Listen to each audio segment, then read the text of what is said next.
He's got one foot in the frying pan and one in the pressure cooker. Believe me, as a bowler, I know that right about now, your bladder feels like an overstuffed vacuum cleaner bag, and your butt is kind of like an about-to-explode bratwurst. Hey, do you mind? I wasn't talking when you were bowling. Was I talking out loud?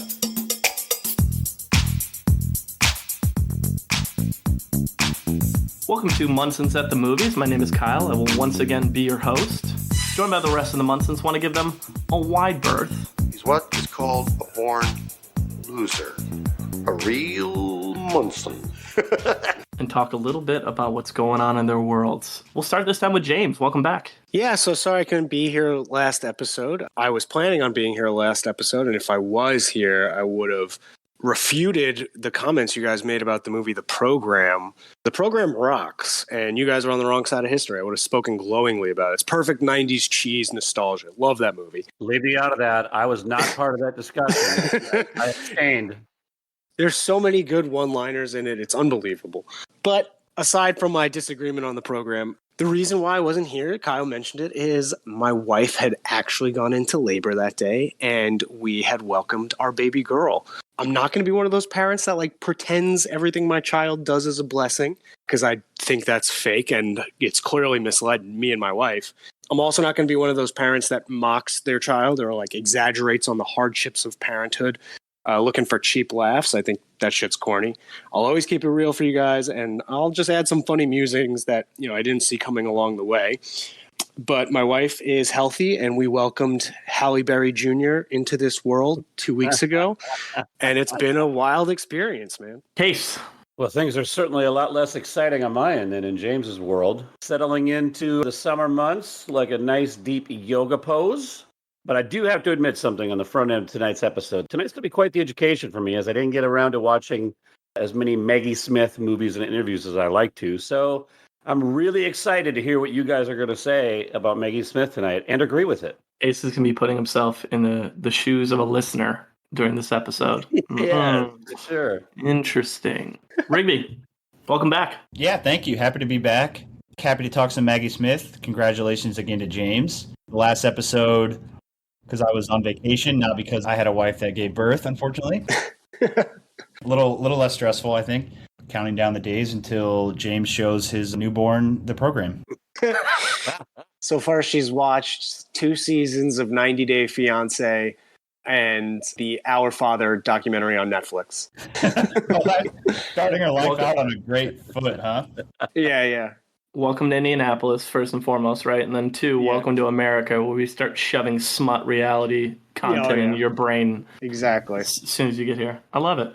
I threw on these sunglasses over here. I don't quite have aviators because James and I are pumped to go see Top Gun Maverick on Thursday. Oh, yeah. By the time this will have come out, we will have been part of the crew who's seen it. I have heard nothing but glowing reviews of this film. I rewatched the original the other day to prepare. So the 2 of us and Propes are all going to go scope that out on Thursday. Very excited for that. We'll see. Kyle, is there an over-under on how many high fives you and James gave each other during the movie? If not, I'm going to set it at 7.5. Yeah, take the over.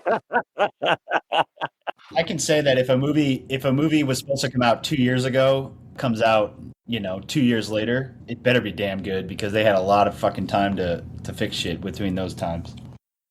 No excuse. And you know what else? There's no excuse for Dan Craig to be here again with us. Because, by golly. Except that he's awesome. If you don't know who Dan Craig is, Dan is a high school English and film teacher, and he has the dubious distinction of knowing Craig Case for the past 20 plus years. Some would call that a curse. Others use other terms. Having joined us previously for Chris O'Dowd, Tim Roth, Willem Dafoe, and David Spade, today he becomes the first 5-time guest Munson, which is big. That's big time. Yeah, it is. Welcome back, Dan. Thank you. Now I get the jacket, right? That's right. Yeah, but ours is a brown jacket. I believe that jacket belongs to Mr. Gilmore. Gold jacket, green jacket, who gives a shit? And James, I would echo your sentiments on the program, certainly, but if you're looking for football movies to start your children on, Any Given Sunday certainly worked best in our house. We started 6 and 4, respectively. Yeah, so that may be an entry point for you for that one. I saw that in theaters with my Pee Wee football team, and the thing that was the most shocking to me was the frontal male nudity. I don't think I was ready to see that in fourth grade. I was a little caught off guard. I was like, "Oh, all right. This is more for adults. This movie." More or less full frontal nudity than A Room with a View. I was just going to say that. James, get ready for more frontal nudity to talk tonight. There's a lot in that one. I think A Room with a View's got a beat. Oh, without a doubt. That's a full 5-minute scene with Julian Sands and others just dong flopping, running around a pond. So I mean, I don't want to give too much of my review away, but it is the most gratuitous nudity I've ever seen in a movie of any gender. Well, Dan, you excited for the 5th appearance here? I can't wait. Let's do it. Well, Dan picked Dame Maggie Smith, so we'll see why as we get through this episode. Birthday's June 2nd. What do we got, Rigby? First up, we got fellow Munson Dennis Haysbert. You know him from our episode that we covered him in Munson's at the Movies. Yeah, you know him from Major League, 24. Allstate Commercials. commercials. Yes, he is. Yes. He's the man that you see every NFL football Sunday, for sure. Anyone want to start with how old they think Dennis Haysbert is turning? 54. 61. I'm going older. I'm saying 64. I think you're all wrong because I think he has a year for every one of those points that Cam gave him, and he's 95. Big Haysbert guy. So Kyle guessed the oldest. I will say he's older than anybody but Kyle guessed. I was shocked by this. He's turning 68. Wow. And I think he's looks really good for that. Dan got that, yeah. Dan guessed 64. He is smarter than us. You were close, Kyle, but you went over.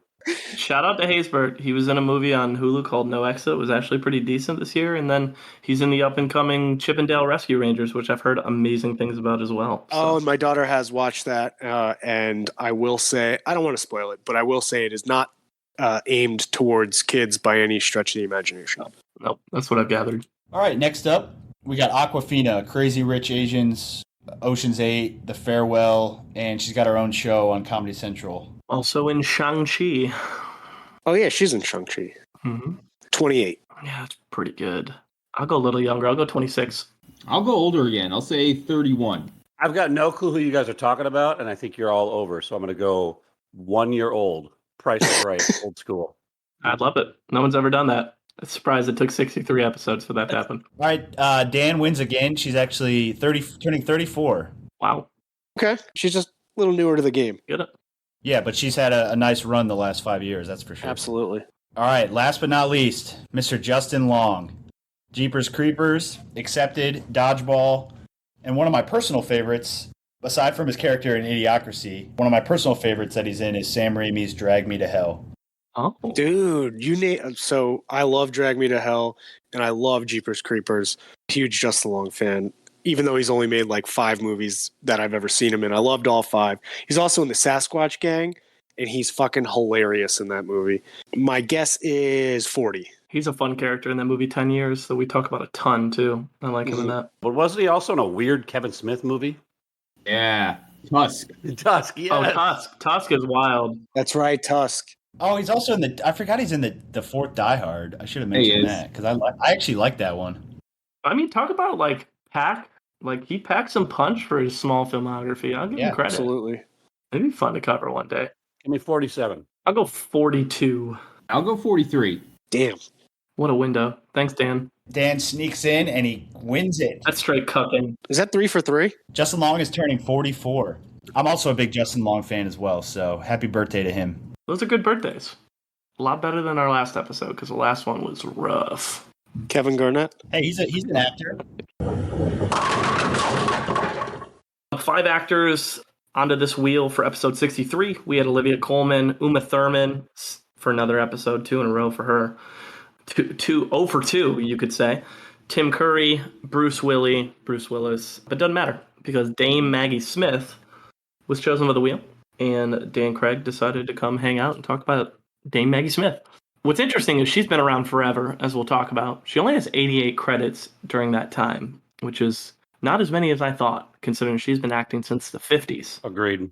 This is the first time we've covered anybody that has done films in the 50s. We're definitely charting a new path with Maggie Smith. I'm still waiting for the episode when we get to talk about silent films, and maybe her being inspired by silent films is as close as we're going to get. Bro, we almost got there. She was born while Hitler was still alive. Mm-hmm. This is a woman who's seen some shit. Yeah, that's true. She's a walking fucking history book, most likely. Yeah, for real. Let's get into some actor trivia, and James will try to stump us after his episode off to see if he's got any rust, see if he's going to shake it off. Dan, you are, obviously a member of the Initiated. You know exactly how this goes, but for those of you listening at home who are new to this game, I'm going to read off 3 facts, 2 of which are true about Maggie Smith, and 1 of which is not true about Maggie Smith, but is true about one of the many illustrious cast members of the Fast and Furious franchise.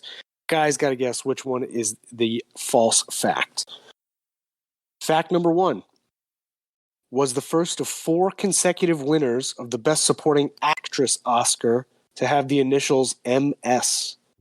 Fact number 2 is one of 17 actresses in history to have won the Triple Crown of acting, an Oscar, an Emmy, and a Tony. Fact number 3, she was knighted by the Queen of England. The dumb question, but can women get knighted? Yes, that's what makes her a dame. That's what makes them a dame. But that almost, to Craig's point, like we're calling her Dame Maggie Smith, so then maybe that's fishy. Maybe it wasn't the queen that knighted her. Maybe it was somebody in the royal family. I don't know. That one stinks like it would be a misdirection. I'm with you, Case. That's the one I think it is. That's clearly about Maggie's BFF, Dame Judi Dench. Actually, I don't know if they're friends. They were just in the movie that I watched together, so I just assumed they were. I can confirm that they are friends. Okay, good. And they act a lot together. They're in a lot of movies together, Case. So not just the one you watched. Is Judi Dench in the Fast and Furious franchise? Great follow-up question, Rigby. No, but I know who is, and I think fact 2 is the line. I think that's Dame Helen Mirren. Damn it. That's my guess. Good one. I'm out. Yeah, I'm gonna go with you, Kyle. I agree. I think 2's the line. I think that's Helen Mirren. I just caught the tail end, but from what I'm picking up, I'm going with number 2 as well. Smart man. Classic teacher move. You're a great test taker. That was a very, very well done. So no one guessed fact number 1, obviously because the initials are in there, but I just thought it was super interesting. Was the first of 4 consecutive winners of the Best Supporting Actress Oscar to have the initials MS. And that is true. She won for her role in California Suite in 1978. The next year was Meryl Streep. The year after that was Mary Steenburgen. And then the year after that was Maureen Stapleton. Damn. Interesting. Never happened before, probably will never happen again. Found that fascinating. Fact number 3, she was knighted by the Queen of England.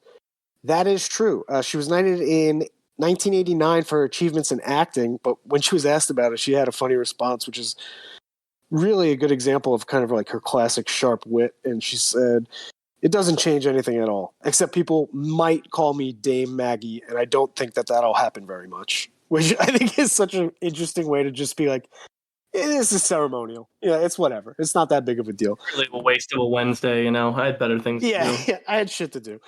And fact number 2 is what you guys all guessed, which is one of 17 actresses in history to have won the Triple Crown of acting, which is an Oscar, an Emmy, and a Tony. That is also true about Maggie Smith. In fact, all 3 are true about Maggie Smith.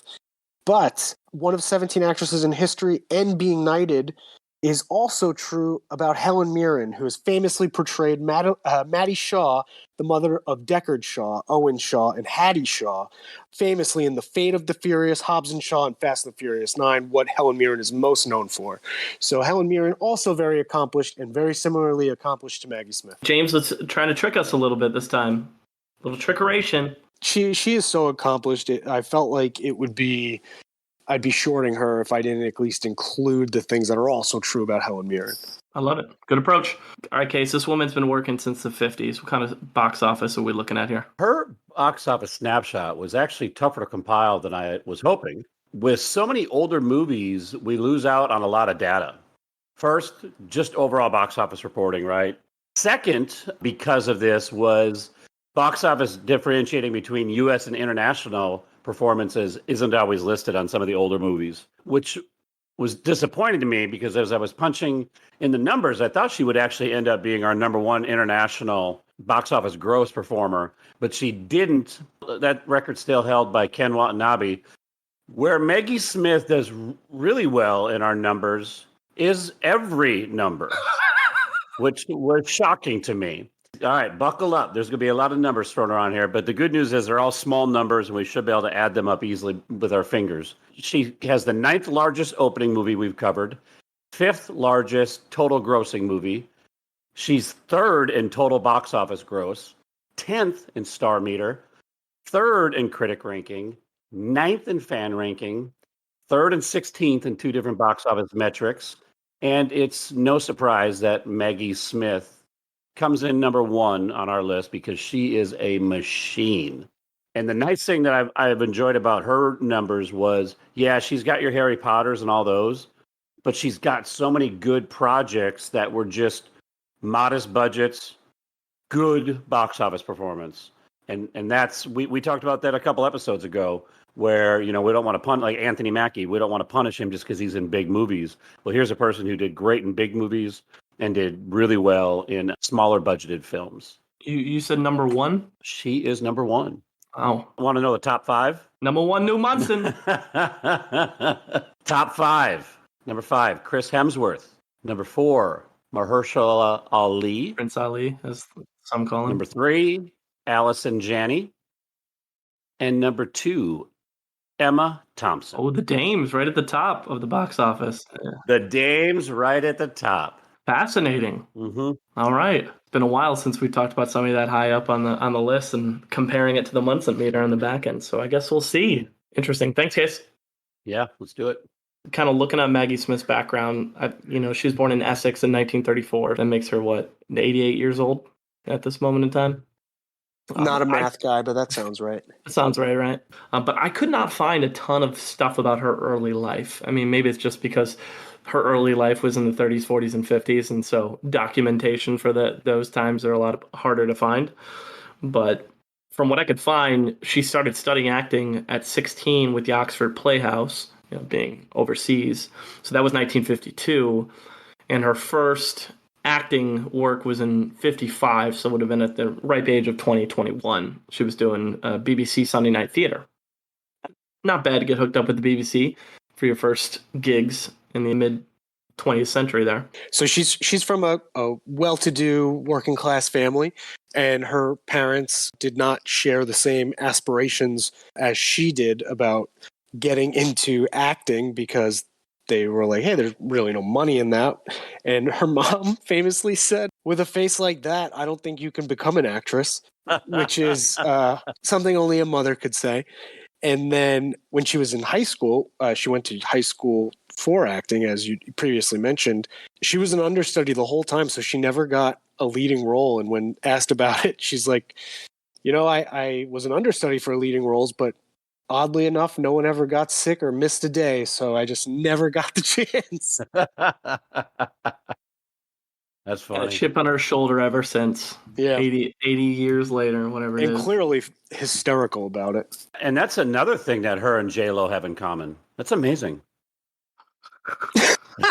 I'll laugh at your joke this time, Case. I'll laugh at your joke this time.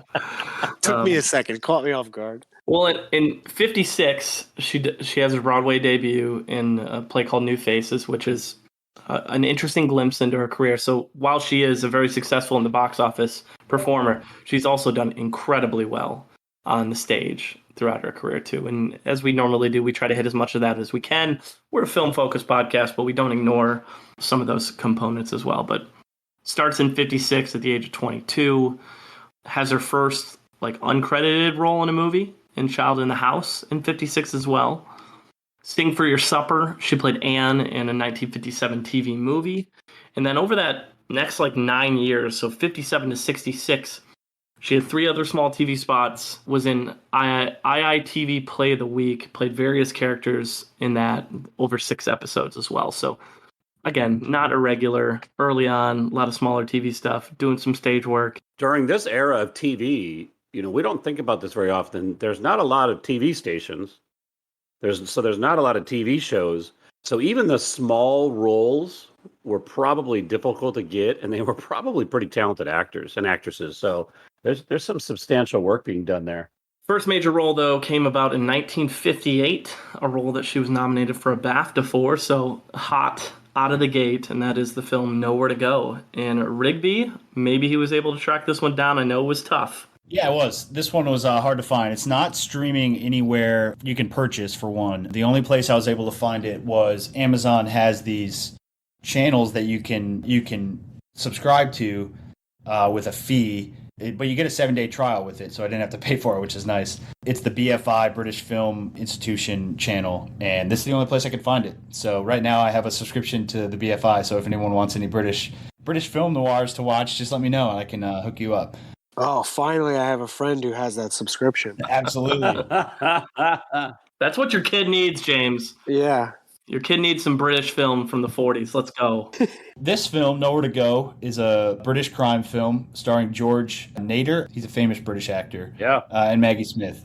George Nader plays Paul Gregory. He's a con man in London who recently escaped from prison. He's a career criminal. He breaks out of prison in search of this money that he had hidden before he got into prison. It's his loot, basically, and he's looking to track it down. And that's where everything kind of seems to go wrong for him. Once he breaks out of prison, I should say, his former associates turn on him. Some of them wind up dead, and he starts feeling the heat of the manhunt from Prison Break coming after him. The only person he finds any support from is a British socialite named Bridget Howard, played by Maggie Smith. Even though she should know better, Bridget falls hook, line, and sinker for Paul's mind games and criminal seduction. She helps drive Paul to an isolated cottage in the countryside to avoid being caught by the police. Things only keep getting worse for the two, and things just only get worse leading up to the heartbreaking conclusion of the film. Maggie Smith, I thought, for this being her first role, she was phenomenal in it. It takes about 40 or 45 minutes for her to show up into the plot, but she's in basically all of the scenes in the last half of the movie along with George Nader.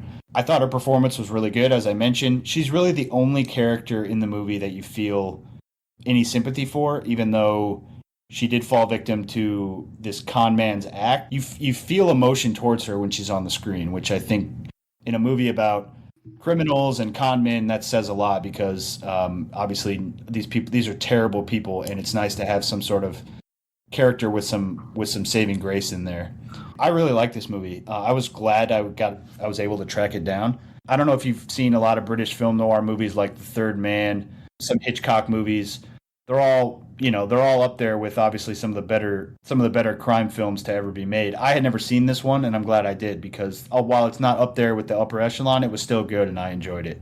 Going back to Maggie Smith, I thought this was a great first role for her. She's really, for not to sound too shallow, but she's gorgeous in this movie, and she plays sort of a socialite who's fed up with society and wants to, seek outside of what she's normally used to and find that little dangerous piece of life that she feels like her life's always been missing. And that's where the con man sort of comes in and fills that role. So I'm glad I got to watch it. I really enjoyed it. I don't know if anybody else was able to track it down. It's fascinating that she is so good at playing that kind of socialite role, especially with her first major role, because she was not a socialite at all. Like, this is complete acting 101, right? It's, I am from just a middle-class working family, and yet every time you see her in a role like that, you're like, oh, wow, she's so natural at playing like the kind of snobby upper crust. And you can tell in this movie she tries to not act that way because she's like fed up with that life.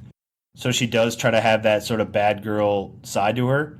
But yeah, you're right. I mean, it's for her first performance, it was great. You can see why she's had such a successful career. It was all those years of being an understudy and getting frustrated and decided I'm going to take it out on the rest of the film world.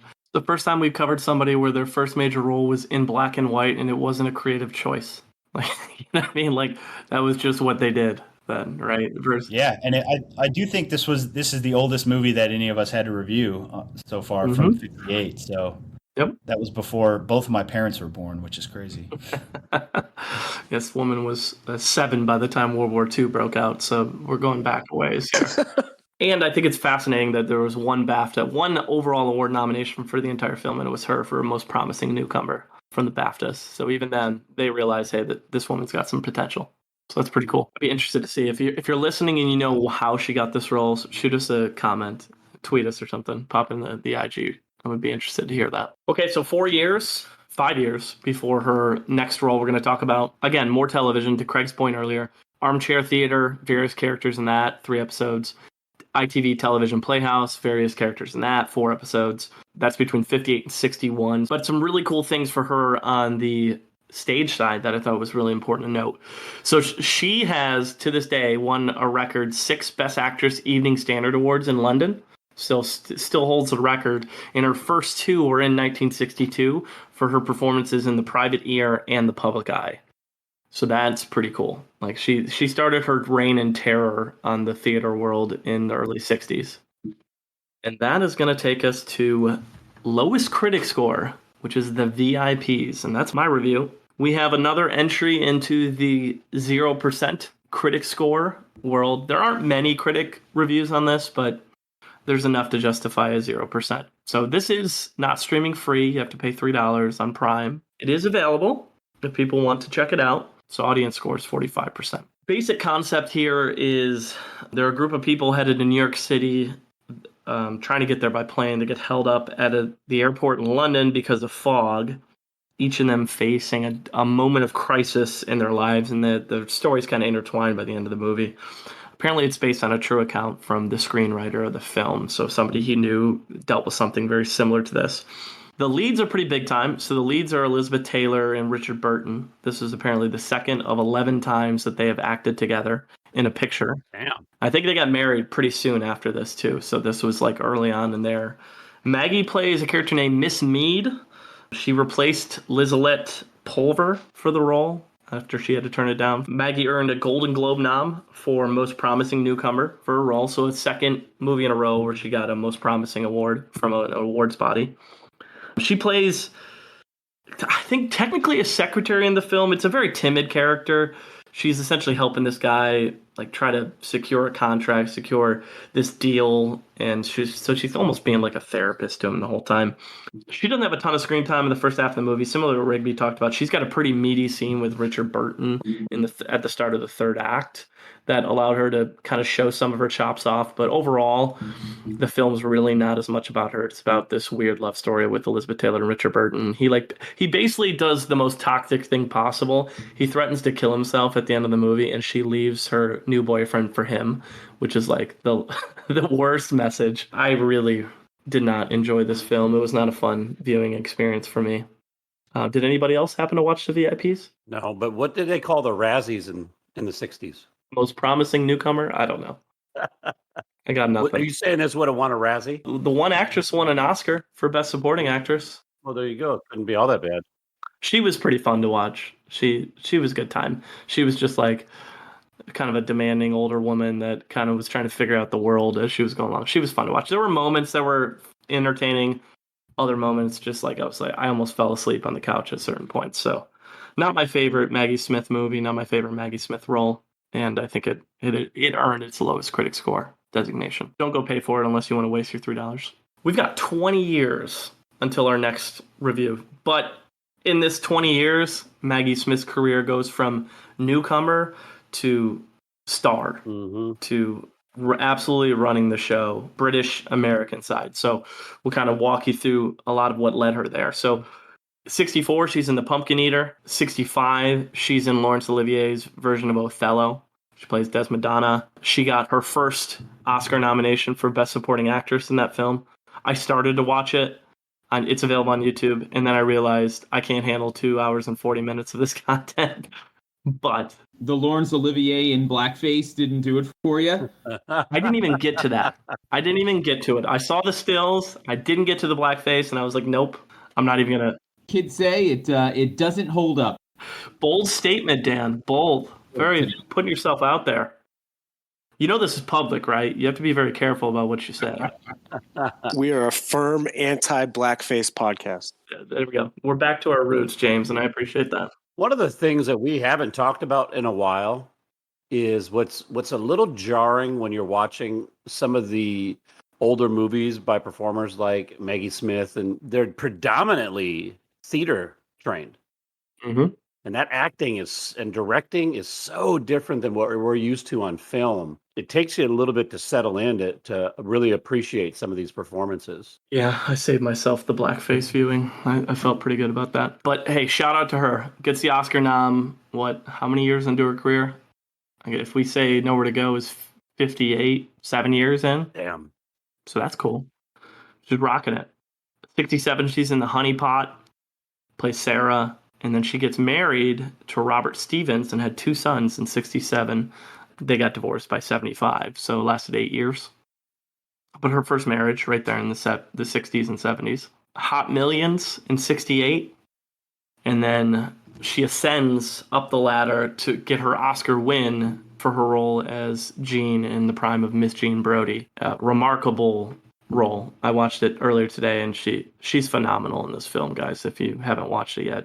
Yeah, I read that. So this is one that I really want to watch because I'm pissed at myself that I didn't, because A, she won the Oscar for it, and B, I read that she's like a supporter of like fascism in this. I don't know if that was like a tongue-in-cheek thing, but I read that she like actually like supported Mussolini or something like that. One of her female students, she basically creates this rivalry with her because they're both vying for the same guy. It's kind of creepy in that this young student ends up hooking up with this guy that she's interested in, and then the student ends up ratting her out to the administration, and she ends up getting fired from her job, and then her and that student have this really dramatic, fiery confrontation towards the end of the film. So yeah, there's political undertones to a lot of what she's talking to her students about in the film. Yeah, I wish I'd seen this.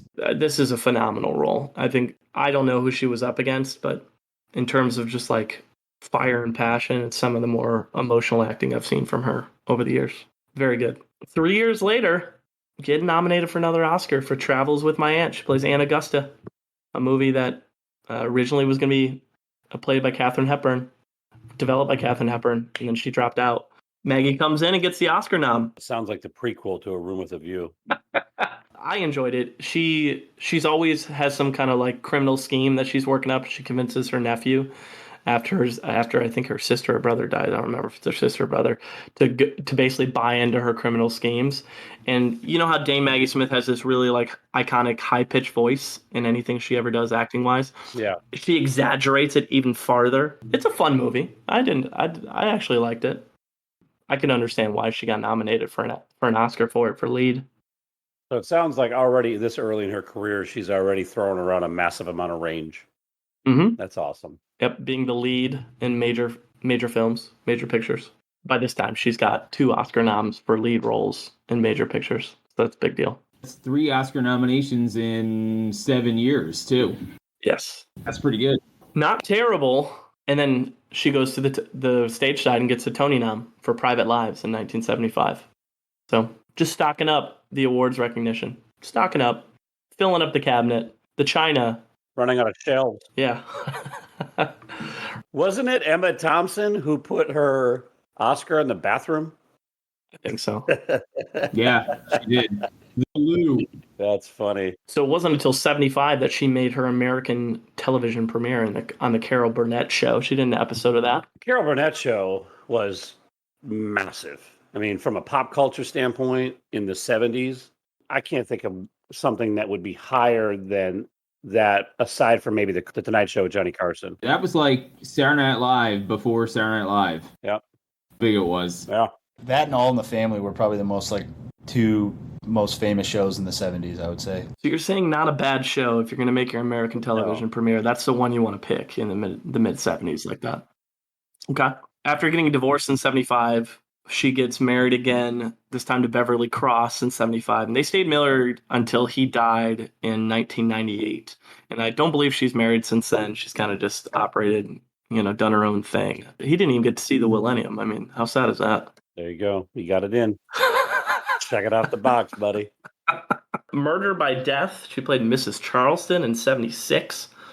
Was Miss Bowers in Death on the Nile in 1978. Obviously, a huge book. And also, has been recently, they've remade it this past year as well. Oh, wow. It did well in the box office and with critics. You've been in the game a long time when a lot of the movies you did in the 60s and 70s have all been remade. Yeah. by this time. Yeah. You know you've been doing the work a while. We got 3 right out of the gate, right? Her character in Death on the Nile is not one of the major characters. I mean, she's more of a side character in it, but still a suspect in the picture. If you've seen Death on the Nile. That original was way more fun than the remake. You like the original more than the remake? Oh, 100%. I like the movie better, but I like Kenneth Branagh as Poirot a lot better in the new one. I thought when you compare the two, the original Poirot was very bland to me. I'll agree with you there. It just seemed really boring, but I really like the old one. It's cool to compare and contrast the two over the years. So after a few years of not getting nominated or winning Oscars, she said, you know what, I'm going to go back to doing that. In 1978, in California Suite, she played Diana. She won another Oscar, this time for Best Supporting Actress, in an ironic twist, because in this film, she plays a character who plays an actress who is trying to win an Oscar but doesn't. And she ends up winning the Oscar for the role. That's funny. And it's a fun movie. Yeah, that's a great movie, and her and Michael Caine are the best part of that movie. They're so snippy at each other. In those scenes after she lost the Oscar, I mean, they're just going at one another back home at their house. It's really fun to watch. Jane Fonda, Alan Alda. A young, snacky-looking Alan Alda. He looked good. Yeah, Jane Fonda's also snippy as hell in this movie, too. She's great. Walter Matthau. That whole sequence with Walter Matthau, who's got the girl, like, passed down in his bed and he's trying to hide it from his wife, is so entertaining. So entertaining. Highly recommend California Suite. If you have access to it, people should definitely watch it. And I think she earned her Oscar in this one, too. She's phenomenal. Another Tony nom in 1979 for Night and Day. So, again, going back to the stage and cleaning up. She played Thetis in Clash of the Titans in 81, the OG goddess of the sea. Kyle, in this run that you're talking about, another movie that she's in that was remade in the teens or recently was Quartet. Mm-hmm. Yeah, she's in both. She's in the original Quartet and in the remake from 2012. Crazy. Which we'll get into. I actually like Quartet too. I think it's pretty decent. And then A Private Function, 1984, she played Joyce. We're going right to the highest critic score. And that's A Room with a View, a role where Maggie Smith got an Oscar nomination for Best Supporting Actress. And Case has it, and we'll see if he liked it. So here's the synopsis of the story before I go into my thoughts on the film. Lucy Honeychurch, played by Helena Bonham Carter, and her spinster cousin and chaperone, Charlotte, played by the star of our show, Maggie Smith, go to Italy for vacation. They're disappointed when they check into their hotel and discover that their much anticipated hotel in Florence, Italy, does not have a great scenic view. So as they go down to dinner with other people that are staying at the hotel, a dad named Mr. Emerson, doesn't have a name, just Mr. Emerson, and his son George offer to trade rooms with them since their rooms have a room with a view, hence the title. First half of the movie is following the different characters of the movie while they tour Italy, including time spent between Lucy, played by Carter, and George, despite Charlotte's consistent and noticeable interference in their romantic progression between George and Lucy, also known as cock blocking. I was about to say Maggie Smith, professional cock blocker in this movie. That's exactly right. Fast forward, and Lucy returns back to England, where she soon becomes engaged to Cecil Vyse, played by Daniel Day-Lewis. And this was so early in his career that I think he was actually listed as Danny D. Lewis. I'd have to check on that, but I'm pretty sure that's what went down. Through a variety of fortuitous events, George and his father end up coming to England and are staying in the same town as Lucy. They reconnect, have to hide their feelings for each other, they fall for each other, and they return to Florence and stay in a room with a view. Here's my thoughts. This movie's fine. I read several different reviews, and some people looked at this as a romantic comedy in which I just didn't find it all that funny, let alone quote-unquote hilarious, like I read from a lot of reviews. If it was a drama or a romance, it just was flat emotionally for me. In some ways, it kind of felt like a British version of a Woody Allen film.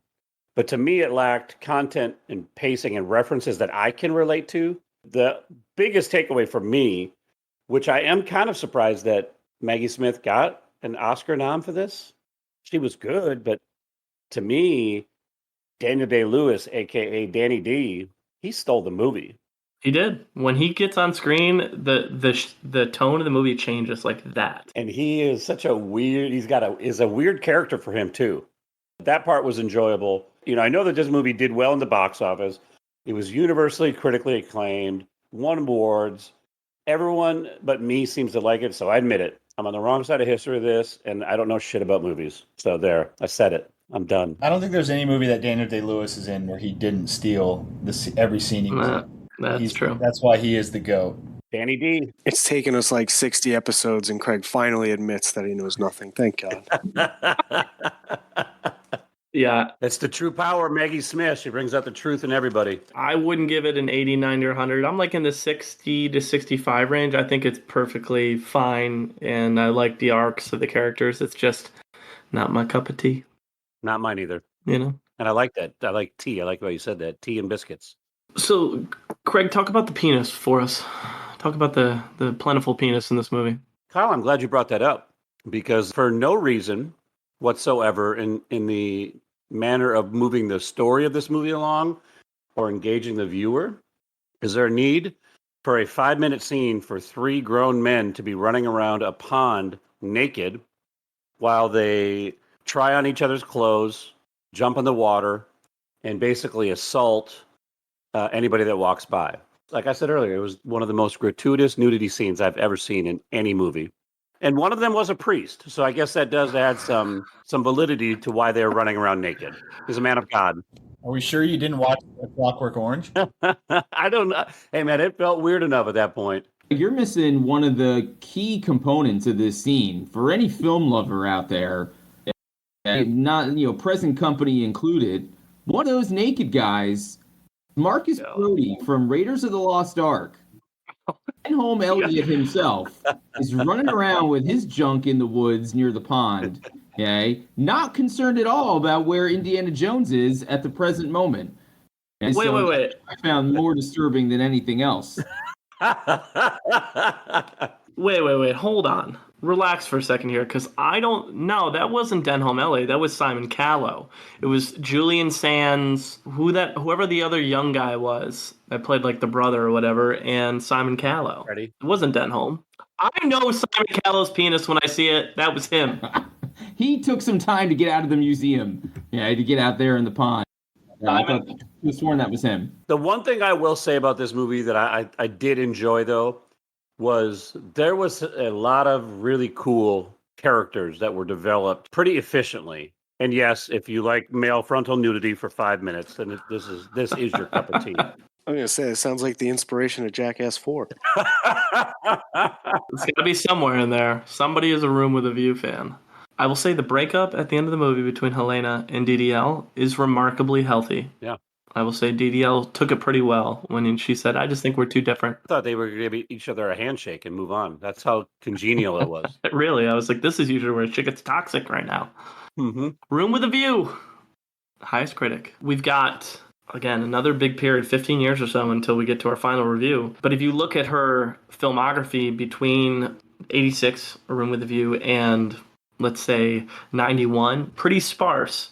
And so when I was looking at that originally, I was like, usually there's a reason behind the scenes for why a performer would have a gap. Maybe they become a parent, maybe they have other things in their life. And this is no different. She was diagnosed with Graves' disease in 1988, which is an autoimmune disease that affects your thyroid. So that, I believe that is why she did not do much work during this time, because she was dealing with an illness. Interesting.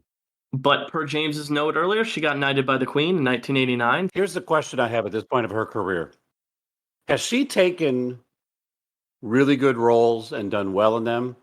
Or has she taken good roles and been great in them? I think it's a bit of column B there, Craig. I think she takes good roles and just elevates them. Everything we've named so far, she has been enjoyable to watch in, and if not downright excellent. I agree with him. Yeah.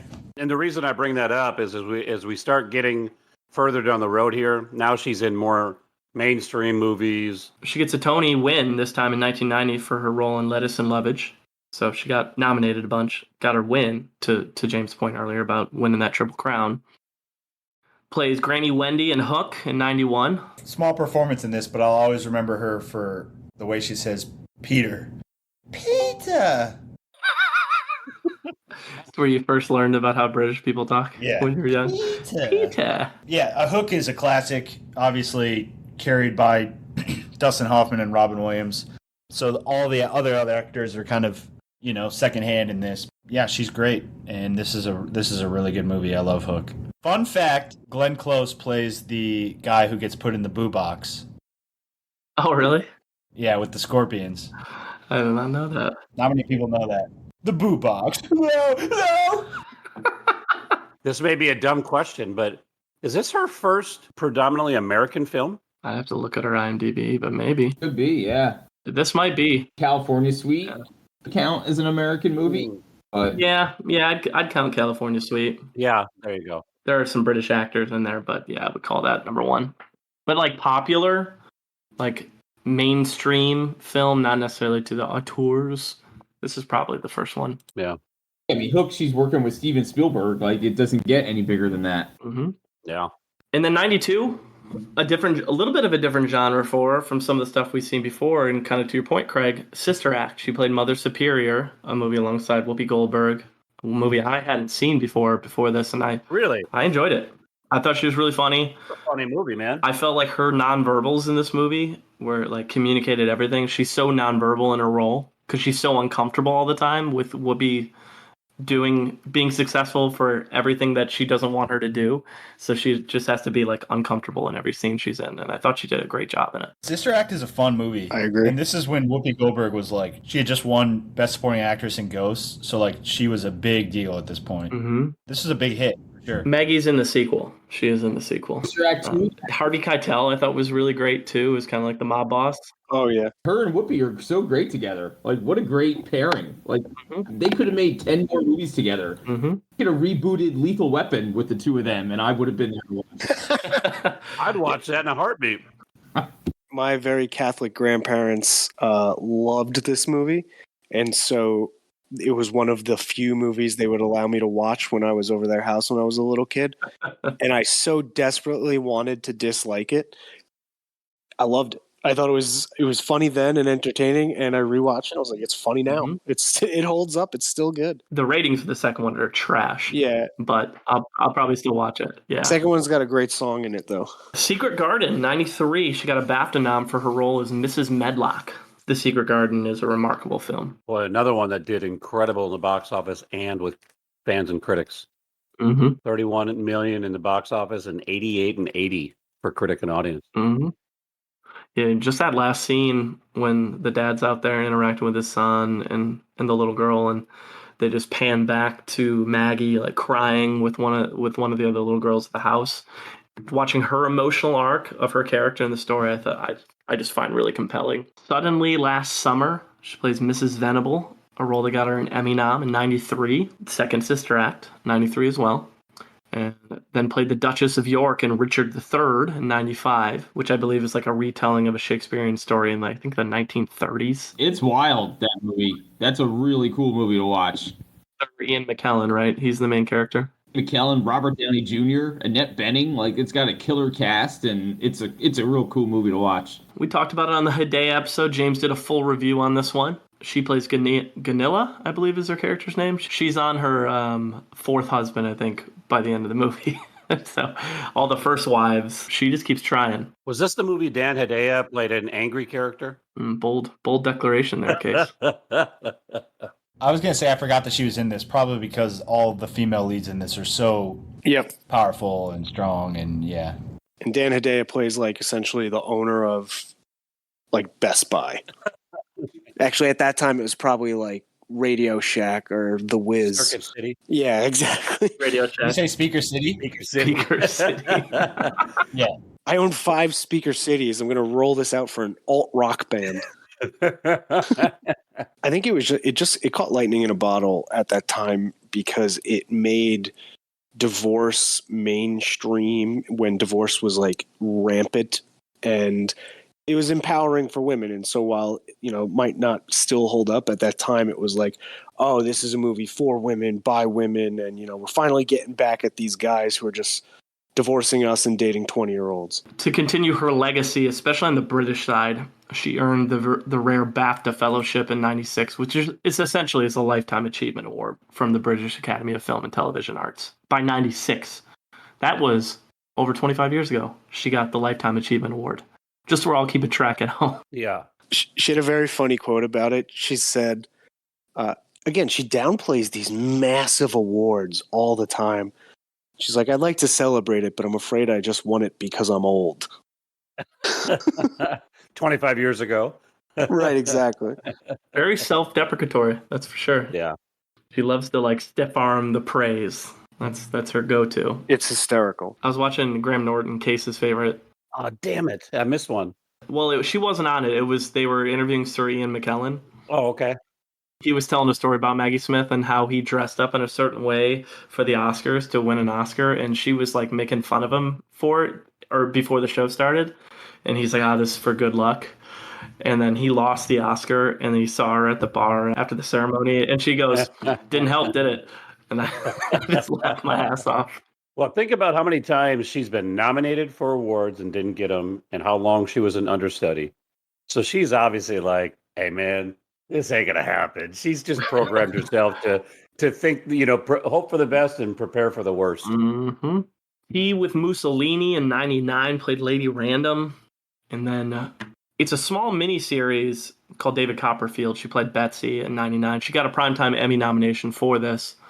But the part that I thought was pretty cool, and I put the link in our chat today, I saw that Daniel Radcliffe was in this from still pictures. And I was like, was that his first thing? And I looked up, it was his first ever role. And I knew she was in the Harry Potter movies. And so I looked it up to confirm my bias. And she was responsible for getting Radcliffe the Harry Potter role, which I thought was super cool. Wow. Yeah. That's badass. Harry Potter was only his third role ever. So she had worked with him a couple of years before on this in '99 and basically gave him the highest praise possible to get the Harry Potter role and change his life. Yeah, he better be sending her weekly gratuity checks for those. Right? That's unbelievable. Do you think having Maggie Smith as one of your references is helpful in acting? No, definitely not. Who? Maggie Smith? I don't know who that is. Heard of her. So yeah, I just alluded to it. Harry Potter and the Sorcerer's Stone, 2001. She plays Professor McGonagall, and I think is in 6 total Harry Potter films, something like that. Mm-hmm. So I have so many Harry Potter facts about her, but I think one of them that's the most... do you want to just cover all the Harry Potter? Yeah, let's just do the Harry Potter bunch. We'll just... Yeah, so one of them was she actually was diagnosed with breast cancer while filming the series and was undergoing radiation therapy and still was filming it. Super badass. She's like, yeah, my character doesn't run around a lot. I don't need to do very much. I can do this. And I would have been like, you know what? You could get somebody else. I don't need to be here for that. Bananas. I have an interesting Harry Potter fact. The movies combined for $5.7 billion. That was going to be my question. How much money did these movies make? 5.7 billion. It's nuts. Crazy. If you thought her pop culture relevance was high already, then you enter the Harry Potter world and you show up in this, Prisoner of Azkaban, Goblet of Fire, Order of the Phoenix, Half-Blood Prince, Deathly Hallows Part 2. I mean, she mentioned because of a completely new demographic of moviegoers and age group, essentially, just finding out about her from this. She goes, it feels like I didn't exist before these movies with the amount of new people who recognize me. Interesting. Well, and to your point, James, part of that article that I read about Daniel Radcliffe, he also mentioned, when she was advocating for him to take on the role of Harry Potter, his mom was like, oh, that's Dame Maggie Smith. That's a huge deal. And he's like, I just knew her as this older lady I worked with on David Copperfield. He's like, I wasn't a fan of Miss Jean Brodie. So that's the movie that he referenced that his mom knew her from, just to rub it in more for Rigby that he didn't watch that movie. I haven't seen Mrs. Brodie, but I know as Professor McGonagall, she's like a hard-nosed sort of... An educator. Yeah, I don't want to say she's hard-nosed. She's comforting in this movie. More, because Hogwarts does have some bad characters in it, but I feel like her presence is very comforting. Dan Craig, how much of your education style do you model on Professor McGonagall? I wish I could say 100%, but probably a little less than that. But to speak to her relevance among young people today, I'm in my classroom today, and I'm watching the film that I'm about to review. I'm telling a couple students walk in, like, what do you do? What are you watching? I tell them what I'm watching because I'm getting ready to do this podcast about Maggie Smith. They're like, these are high school juniors. Like, who's that? I'm like, she was Professor McGonagall in Harry Potter. Like, oh, okay, got it. These guys who Maggie Smith was sitting right next to me, they'd have no idea who she was. But if you say that name, they know exactly who she was. Yep. So tell about her staying power and her appeal to today's youth. She has a fight scene in one of these movies, and it was filmed when she was 76 years old. It's absurd. Sounds like the scene in The Irishman with De Niro when he's like kicking the guy and it looks like I know. I can't believe they kept that in that movie. So bad. So yeah, lots and lots around the Harry Potter lore with Professor McGonagall. That'll just blow up your career even more than it already was. And she cruises right into another Oscar nomination for Best Supporting Actress in Gosford Park. She plays Constance, Countess of Trentham. And I know Rigby enjoys this film. Yeah, I love Gosford Park. I love Robert Altman, the director of this. If you haven't seen any Robert Altman movies, go check him out. He's a genius. This is a fun movie. It's like a whodunit murder mystery that it sort of disguises itself as like a class battle because it's told from the perspective of the wealthy elite and also the servants of this dinner party in England. So yeah, it's really good. It's like a period piece. I think it's from the 30s. I want to say 30s, 20s or 30s. But yeah, I recommend it. It's fantastic. It's her number one IMDb credit. The one that shows up. Yeah, and she's great in it too. She's great. It's a little slow, I'll say, but it's a good whodunit for sure. Yeah, it's an awesome movie. You guys said that Gosford Park was an awesome movie. Dan said it was an awesome movie. Let's see if he thinks that largest audience gap, Divine Secrets of the Yaya Sisterhood, is an awesome movie. And Dan Craig is our guest. Munson, we'll take this. What a segue. I think I know the answer based on comments he made earlier, but we'll see. All right, all due respect to Maggie Smith. Yeah, I'll apologize for what I'm about to say. I think it's interesting. We've been talking about Maggie Smith and how these roles that are just so British, and she's such a British actress. Like, she just oozes like British class and so on. And before I started this, I actually had the thought, I've never seen her do an American accent, do an American film. She's done American films, certainly, but never like playing an American, as far as I can tell, as far as I've seen. And man, she does in this one. Divine Secrets of the Yaya Sisterhood, released in 2002. First of all, this is like an all-star cast of females, and I can't think of a bigger waste of their talent than throwing them all into this film. You've got Sandra Bullock, Academy Award winner. You've got Ellen Burstyn, Academy Award winner. You've got Maggie Smith, Academy Award winner. Okay? And yeah, directed by Callie Corey, who's an Oscar-winning screenwriter. This movie's a hot mess, for a lot of reasons, and not the least of which is the accents that Burstyn and Maggie Smith, I'm sorry to say, are trying to pull in here. It's the story set in the Deep South, Louisiana, that kind of goes along with all those kind of Southern dramas like Steel Magnolias or Prince of Tides that just kind of dregs up family problems, and how family problems from the past are present in the present.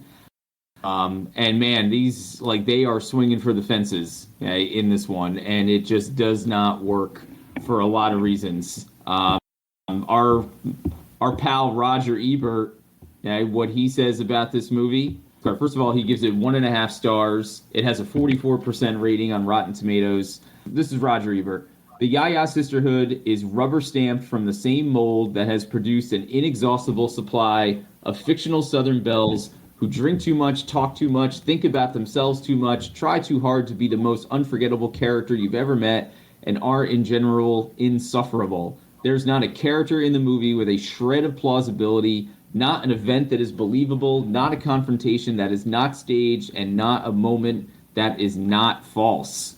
So Rod's really riding the double negatives there, but he does capture it pretty perfectly. He loved it. Yes, I was say he didn't like He it. loved it. Big fan.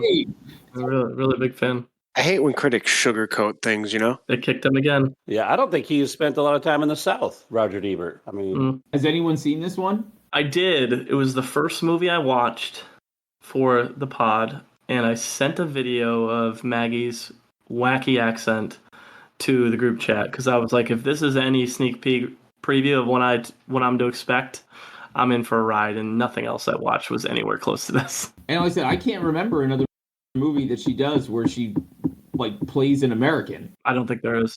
And I don't know if that's designed, if she chose to do it that way, and this is where she kind of tries to challenge herself or whatever, but it's just not working. It's not all her fault. Yeah, certainly the movie's a hot mess. It doesn't work on many levels, so you can't really chalk it up to her. You're right. It's a lot of wasted talent. So, Dan, where would you fall on the audience gap? 65% of the audience, 44% for critics. Yeah, how would you rate it? I mean, I'm definitely leaning towards the 44. Safe. oh, shot. That surprises me. Another bold declaration here. Can I go lower than 44? Yeah, be careful what you're putting out there. You sure can. It's okay. You can impress your students with knowledge of older, better Maggie Smith projects. It's easily one of the least enjoyable films I've ever seen. Certainly one of the least enjoyable films of this year. You're welcome. That's an amazing statement because you've watched a lot of movies. That's definitely lower than 44, I would say. Yeah, it has to be. Unless you're like me and you rate everything higher. Well, you're welcome, Dan, for watching that cinematic masterpiece as your review for this episode. Cool title, though. Yes, it is. All right, well, that was our last major review. So now we're just going to coast to modern day here in 2022. And there's, again, this woman is in her 70s, 80s, and is still doing lots of work at her age. So very, very impressive. Have we even mentioned the show that she's probably what she's known for the most? I mean, so we're not even... That's not until 2015, 2016. I'm just saying, we haven't even mentioned in passing. No. There's some biggies coming still. So she gets an Emmy win for her role in My House in Umbria as Mrs. Delahunty. Still winning major awards. 3 Harry Potter films in the mid-2000s.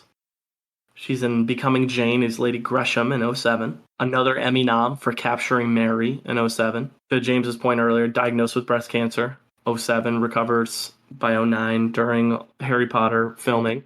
And then we see our one and only crossover with Dame Emma Thompson in Nanny McPhee Returns. She plays Mrs. Doherty.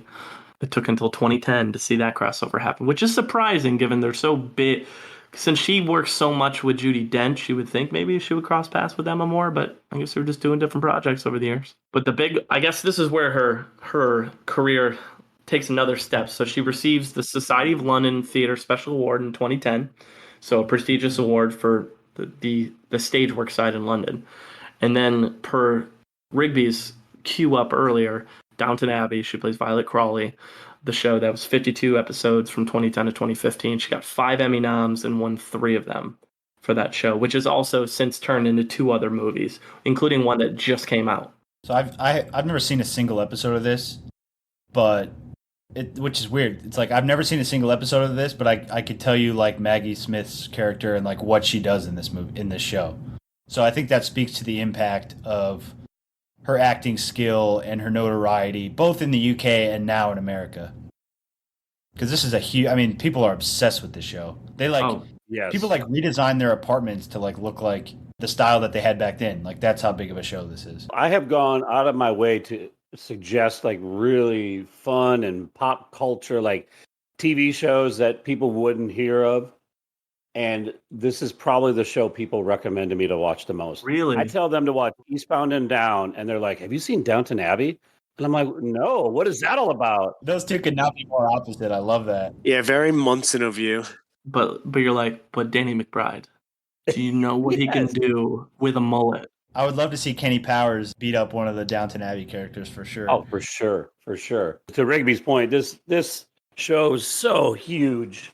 They've come out with 2 new movies in the past like 3 years, and every time I see the preview and I'm like, I have zero interest. I think where it struggles with me is it's a TV show, which I don't really watch a lot of TV shows because it's really hard for me to devote, especially a show like this where there's 5 seasons where it's an hour each episode. Like that's a long commitment to sort of sit down and be interested in. I also think you kind of mock the actors who are in it. I do kind of feel there's like this sort of stuck-upness to it. The people that watch it and love it, they're watching it because they know it's like intellectually bright and intellectually achieving, and that always kind of bothered me about that too. I have watched the show, and we actually have seen every episode of the show, and if you had asked me beforehand, like, oh yeah, here's this show about Edwardian England set in 1912, okay, about British gentry, I would have said no thanks, okay, in any way. But for whatever reason, it just hooked us in, and we watch it. We're into it, and part of the reason is because of her.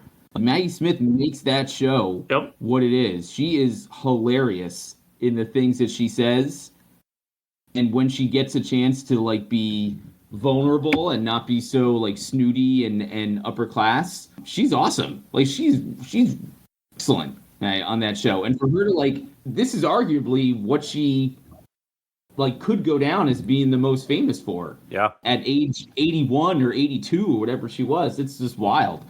What's interesting about this show is the audience is so diverse. Like I know people in their 20s who are obsessed with it, just like I know my grandma watches it, and I know like it's piqued an interest among people that it's not like they have a target audience. Like the target audience is everybody, which I think is fascinating. So the testament to its relevance. Well, and you talk about their fan dedication.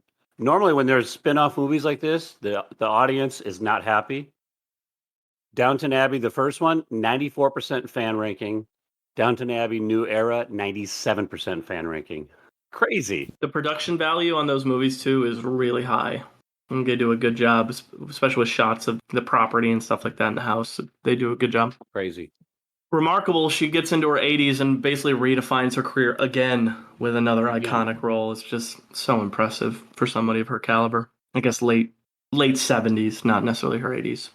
But then she does her first of 2 Nomeo roles alongside Emily Blunt in Nomeo and Juliet. She plays Lady Blueberry. And then she reprises that in Sherlock Gnomes in 2018. So go into the voice acting, animated side. The kind of stuff that I'm sure Rigby watched a ton of to prep for this episode, to get ready. Yep. You have to, And then the Best Exotic Marigold Hotel. She plays Muriel in 2011. I haven't seen the original. I watched the second Best Exotic Marigold Hotel because it's on Hulu. And I found it thoroughly enjoyable. So I can only imagine the first one's pretty solid too. Yeah, I remember this movie getting really good reviews and also doing really well at the box office. Mm-hmm. I mean, and it's full of great actors. I was just going to say the cast is insane. It's crazy.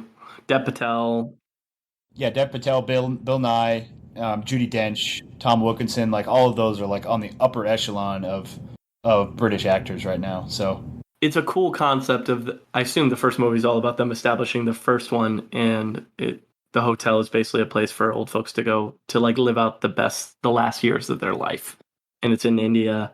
And the second one has got some charm to it. And Maggie's great. She's great in this. Like she is the emotional core of the story. The budget of this was $10 million with all of those good actors in it. Made over $130 million at the box office, which shows how big of a surprise hit this was. The budget, they obviously, I think, tried to keep it low because they didn't think that they would get their return, but they got it in spades, that's for sure.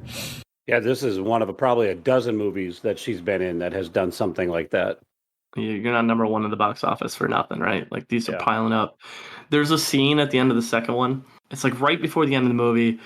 One of the male characters comes walking in, and you think Maggie Smith is dead because she's just laying there real still. It starts to create this environment where he's really sad, and he gets up close, and she goes, "Piss off." And it just catches you by surprise, and it made me laugh so hard because it was just like, man, she's just like, I'm just trying to enjoy some peace and quiet in my last days in this freaking hotel that I built. So I thought that was cool. That's funny because that's kind of how I see her going, in the last years of her life. Just like, ornery, right? Yep. You know? But Quartet, that movie that Case talked about, the remake, maybe sequel? I don't know if it's a remake or a sequel in 2012, directed by Dustin Hoffman, which I thought was pretty cool. Billy Connolly's in this, and he plays one of the other members of the quartet. And again, I really enjoyed the dynamic between some of the characters. I don't know if anybody else watched this. Would recommend. 2015, a film that I can't recommend highly enough. She got a BAFTA nom for her role as Miss Shepherd in The Lady in the Van. And my goodness, she is so good as basically a homeless woman living in a van. Crotchety, sassy, and this movie is so funny. And it's mainly because of her character being this like homeless woman that they just can't get rid of. Are you sure that's not the pigeon lady in Home Alone 2? Oh, Brenda Fricker? Also an Oscar winner. Yes, she is. Now, this is another one I read about when we get to the greatest or to the top performances. This is one that I read about, and not to give that away, which I just did. I read about it, and again, I was very disappointed that I didn't get to watch it because it seems like a movie that I'd really like, and it's the way that you described it. It's an acting tour de force, and that's how people talked about it. So yeah, it's not streaming free anywhere right now, which doesn't help either. I think it's well worth the time. I think it's only about an hour and a half, maybe hour 35. But big fan of that one. So I'm just so impressed that all these years later, like from 1958 to 2015, she's still putting in powerhouse performances on screen. I just think it's so cool. So just to kind of round it out, Downton Abbey, 2019, that first movie, is the narrator and plays a smaller role in A Boy Called Christmas. And she plays Aunt Ruth, a movie that's on Netflix, a movie that I thought was going to be terrible and actually wasn't. It was better than I expected it to be, about the origin story of Christmas being about this boy. So that's available for people to check out. is it better than the origin story of Christmas that I watched with the John Lithgow movie called Santa Claus? Yes, 100%. Awful.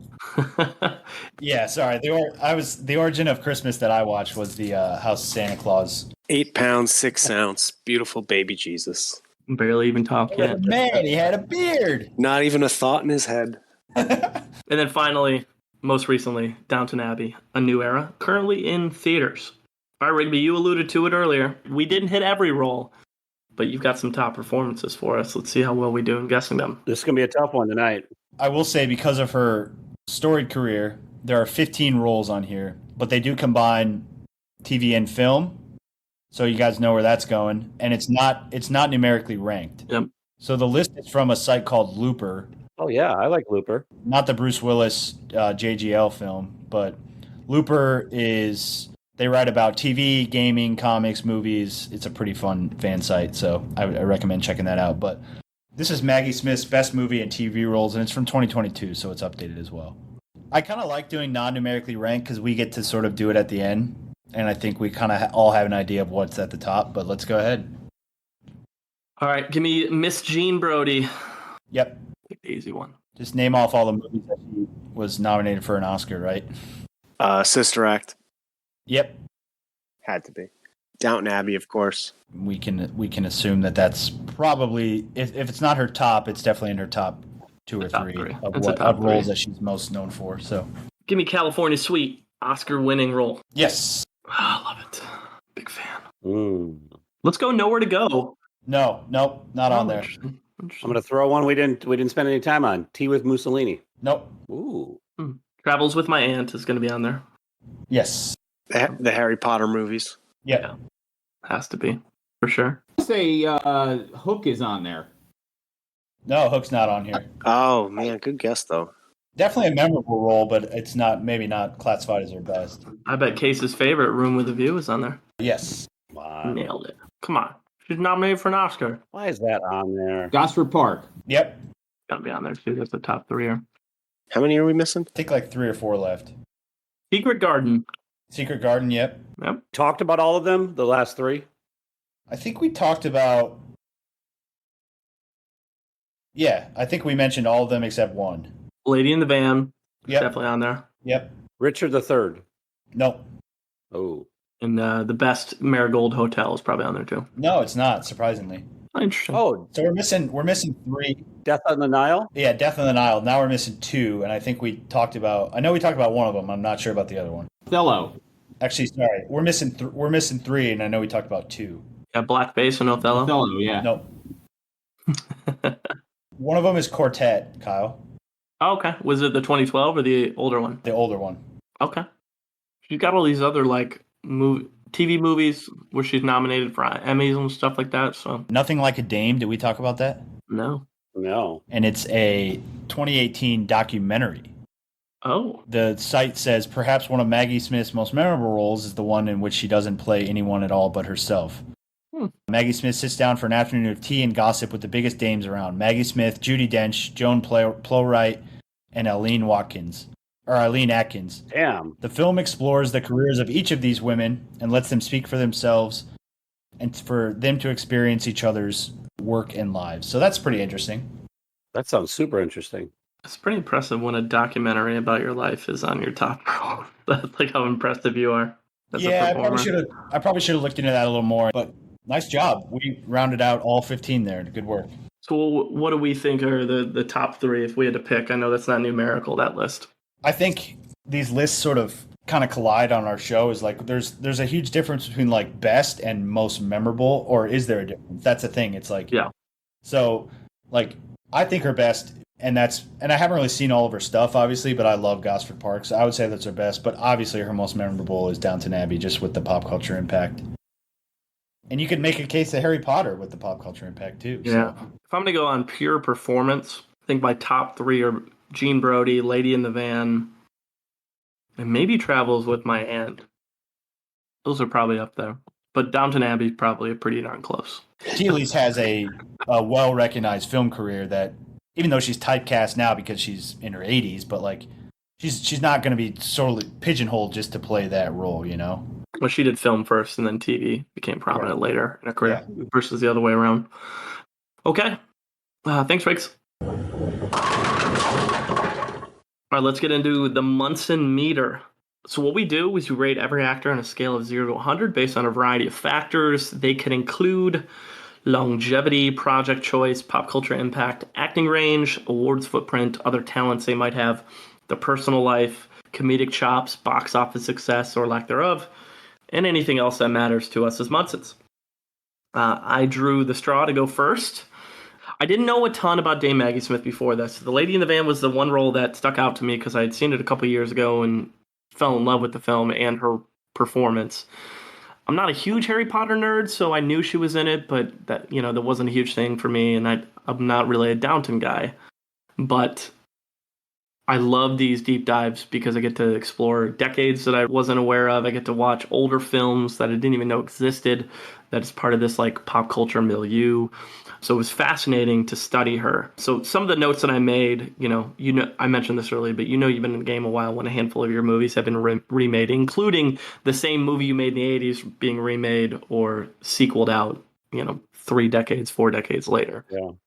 Most impressive for me is her longevity from the late 50s to roles like Lady in the Van and Downton Abbey in 2015. To have that much relevance in entertainment over 7 decades is wild. So like she maxes out on the longevity game for me. And the other thing we didn't talk about, she's become incredibly philanthropic in her later years. So as she's gotten into her 60s, 70s, and 80s, given a ton of time and money to a lot of things. When you make that Harry Potter money, you got money to give away, right? Yeah, you do.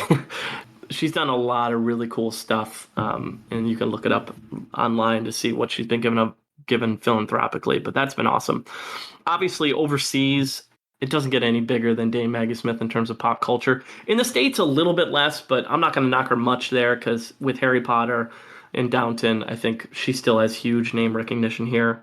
There are a few too many period pieces for my preference and liking in film, but I'm not going to knock her too much because I can't deny her legend. I mean, this woman's been nominated for a ton of Oscars, won multiple Oscars, Emmys, Tonys, right? She's done it all. And I loved her as Jean Brodie and Lady in the Van, California Suite, and Harry Potter, Secret Garden, Travels with My Aunt. Like, these are all classics, and she is largely responsible for most of their success. Again, I love a good actor who does some great stuff on the stage side with Tony. So I'm going to give her a pretty damn high score. I know I gave Emma Thompson a 94. She's going to come up a little short on that, but I'm going to give Dame Maggie Smith a 90. I think she's earned it.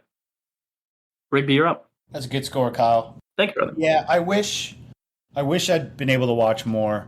I mentioned earlier that I've never seen a single episode of Downton Abbey, but it's like I almost know her character from that show. That shows her effect. So I think that goes without saying for sure. Love Gosford Park, love her in Hook, love her in the Harry Potter films. I wish I liked her in my movie, Nowhere to Go. I wish I'd seen Miss Brodie. I know that that was the performance that really put her in the award spotlight, and she's really never let up from there. She's a great actress, and obviously she's been knighted by the royal family. That says all you need to know about her impact. So I think you can say that her pop culture impact is definitely one of the highest of the people that we've covered. So yeah, I'm going to give her a high score as well. I'm going to give her an 89, which I think is the second highest of anyone we've covered. For you? I think I gave Philip Seymour Hoffman a 93. You gave him 93, you gave Defoe a 90. So she would be the third highest. Yes. Third highest. I honestly think like Lithgow might be the person with the most extensive filmography that we've covered in terms of like started and now they're still going. Mm-hmm. Like we need to put into perspective like how long this woman's been in the game and how good she's done at it.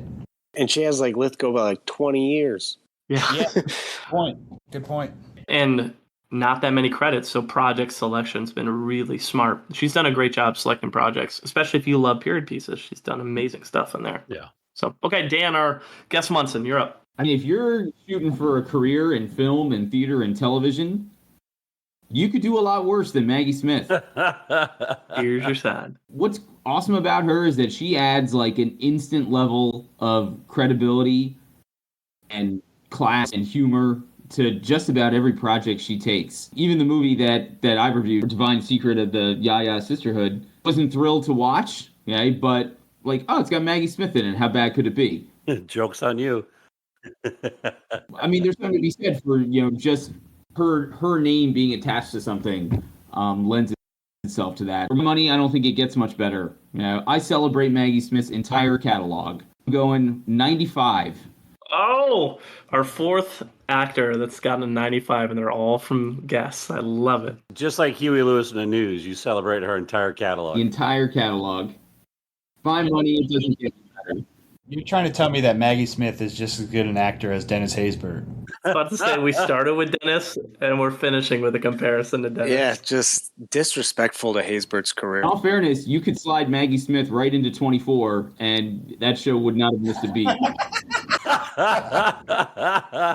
I'd watch that too. She'd crush the Affleck commercials. She would. No, what is it? Allstate. Yeah, she'd be the queen in the British version of the 24, right? There you go. You let your daughter behind the wheel. Piss off. You're in good hands with Allstate. Iconic voice, man. All right, James, you're up. I'm in an odd spot because I was real fortunate because Halle Berry Jr. was here.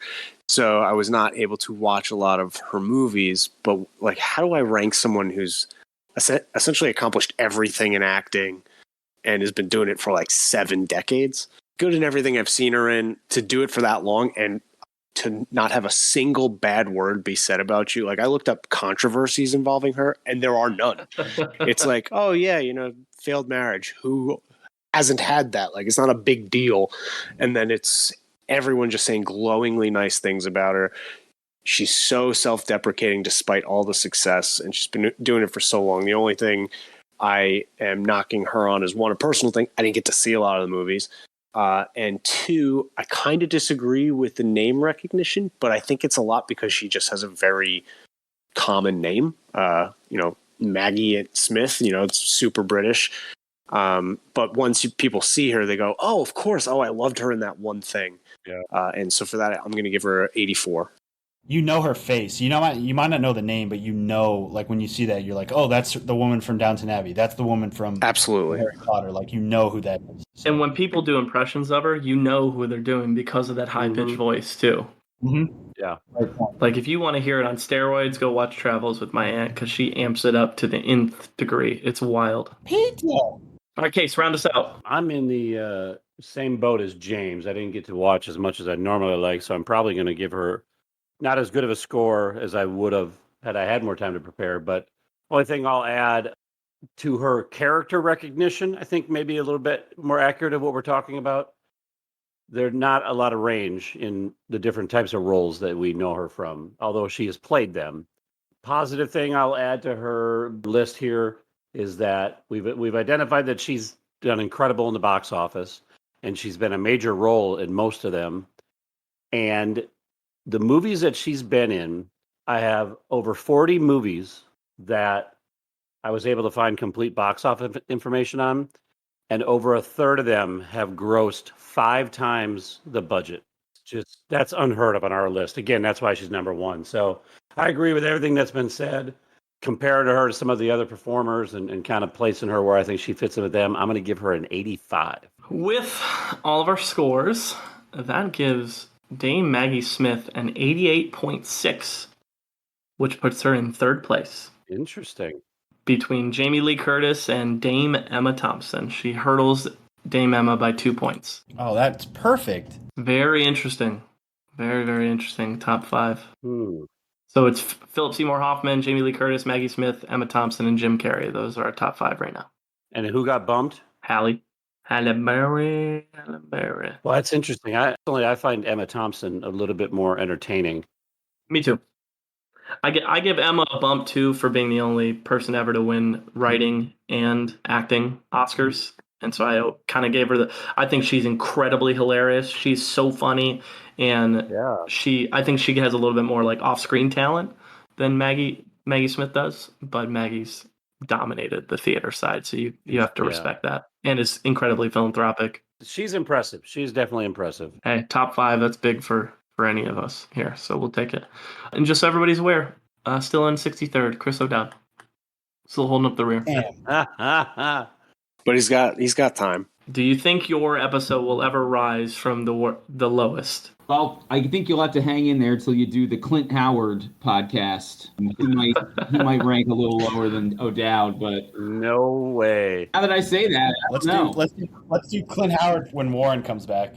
This woman who is 88 years old, James, what does she have coming? Dude, she's still cooking. And these movies sound pretty interesting. So she's got a movie coming out called A German Life, in which she is the only listed star at the moment, but it's about the secretary of famous Nazi general here. Is it Joseph Goebbels? There you go. Piece of shit, regardless how you pronounce it. Yeah, he's like the guy who invented propaganda. And James, she's reprising her onstage role in that too. So she's done this on the stage, and she's bringing it to the screen, which I think is pretty cool too. That is badass. The other movie that she has coming out, so nothing's really known about it, but there are 3 stars, and the stars are pretty heavy hitters. So the 3 stars that are listed of this movie called The Miracle Club are Maggie Smith herself, Kathy Bates, and Laura Linney, but the plot's not public yet. Damn. I'll watch that movie. That's a cool sounding cast. Mm-hmm. All right, so 5 actors we're throwing onto the wheel for episode 64, and we have Lauren Hopkins returning. She was previously here from Maya Rudolph and Elliot Page. Oh, yeah.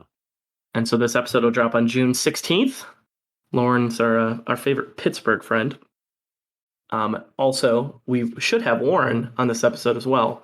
So, we're popping with talent. Here are the 5 actors that were thrown under the wheel, and Lauren chose one of them. We have Ben Whishaw, Steve Martin, Mads Mikkelsen, Sanaa Lathan, and Angelina Jolie. What do we like? What do we dislike? Damn. I mean, Mads Mikkelsen. He's so good in Another Round. He's incredible in that movie. Awesome awesome actor. And we get to watch a lot of good foreign films, which would be fun. Angelina Jolie, obviously. You guys ever seen The Hunt from 2012 with Mads Mikkelsen? Yeah, it's fantastic. What an incredible film. Yeah, awesome movie. That's one of the few movies I've given a 10 out of 10. It's one of my favorite movies ever. Yeah, it's great. Same director as Another Round too, right? I think so. Yep. I'm pretty sure. Mm-hmm. Yeah, I would love Mads. In the new Indiana Jones movie. Oh, that's right. The first one is Ben Whishaw. He's plays Q in No Time to Die. Oh, that guy. Yeah. He'd be good. He plays the dad in Mary Poppins Returns. He has a new TV show that just came out too. I saw on BBC. It's called This Is Going to Hurt. Okay. We would get to watch the classic Paddington 2, which is obviously a pop culture staple. I cried the whole time, and it made me want to be a better man. What movie did we just watch? It was in the Nick Cage movie where he's like, name your top 3 favorite movies, and the first 2 are one of them's Con Air, the other one's like an obscure 30s movie, and he's like, tell me the final one, and he goes, Paddington 2. And he's like, bullshit. He's like, I cried the whole time. It made me want to be a better man. And then they just sit there and watch together and cry the whole time. We would enjoy that. Dude, give me Steve Martin. I would love to watch Steve Martin. I think he's hilarious. He's so unique in that kind of goofball humor that's also smart and witty and kind of edgy. I would love for that humor to come back, but he has such a unique talent. It's hard to mirror it. Yeah, we get to talk about my favorite comedy film of all time, too, which is Planes, Trains, and Automobiles. Oh, fantastic. Steve does the family-friendly films. He's all over the place. And he's been getting criticized for his stand-up lately, but out of context, which I think is unfair. A lot of his stand-up is getting sort of shown into a new... It's being criticized for not aging as well as he would hope, I think. But who has it, What you guys are referencing is his King Tut song, which was like super popular. Yeah. When it's out of context, there are no jokes in the song. But when it's in context, it's like very smart and mocking how there was a King Tut museum exhibit that was just printing cash going around the country. And it's all about like capitalism and come see the rock star. But like when you just play the song, everyone's like, how is this funny? I'm like, dude, it's deeper than that. Bro. Welcome to social media in 2022, right? Right. Got to contextualize these things. I mean, Angelina Jolie would obviously be like GOAT level territory. I mean, she's done some awesome stuff throughout her career. Yeah, and she definitely has the most interesting personal life of any of those. The trivia would be insane. I think that would be like guess the 9 truths in 1 lie, basically, because it's like she's had a life, that's for sure. The Billy Bob and Brad Pitt eras in there. John Voight. Yeah, that's right. Hollywood royalty, daughter of Hollywood royalty. Anybody mention anything about Sanaa Lathan? I don't know if I know who that is. I love Love and Basketball. You do. You know her. Oh, she's the star from Love and Basketball. Okay. Yeah, that's all I know her from then. Mm-hmm. She's also in The Affair, which is a really good show on Showtime. She's in some Tyler Perry movies. I know that. Like she's hard pass. Hard pass. Family That Prays. Never been so insulted than watching a Tyler Perry movie. I'm on her IMDb right now, and she only has 50 credits. So that's good. Not a ton there. Let's go to this. Dan Craig, what would you pick if you're going to double dip? I don't see how you can not want to dive into Steve Martin's filmography. There's so many things there. Like he would just be so much fun to go through his movies. Rewatch Roxanne with Daryl Hannah. It's still his number 1 IMDb credit. What do we think Lauren is picking? She picked Maya and Elliot before. Who's she going with? Angelina. I think that's a good guess. I'm hoping for Angelina Jolie so we can finally talk about Gone in 60 Seconds. Nice. Let's go. Let's go. Maybe Mads Mikkelsen. We'll find out. Lauren doesn't decide. Dan doesn't decide. We don't decide. The wheel decides, and we'll see what happens. Does Warren decide? Warren's just going to have to deal with it. Welcome back, buddy. Dan Craig, always a pleasure, my friend. Any plugs, any wise words for the audience? This is your chance to shine, my brother. I wish I had something more wise to say, but no, it's been a blast. You guys are awesome. Love the show when I'm not on, but love it even more when I am on. Okay, so thank you all again. This was awesome. We love having you on, man. You're the man, Dan. You're the man. It's always good having you, buddy. Yep, thanks as always, my friend. Thank you. Always bringing the fire. Need to bring somebody else in, you know? Well, as we wrap things up, we appreciate you for listening. You can find us on Twitter, Munson's at Movies. You can catch us on Instagram, Munson's at the Movies. You can email us, munsonsatthemovies@gmail.com. Any final thoughts from Maggie Smith? I have just thrown up on some of the best people in Hollywood. Now is no time to be sensitive. Munson's out. All right, let's go. Thank you for the education, gentlemen. We've just received a PhD in stupidity. Doctor, shall we? Gold jacket, green jacket, who gives a shit? Yeah,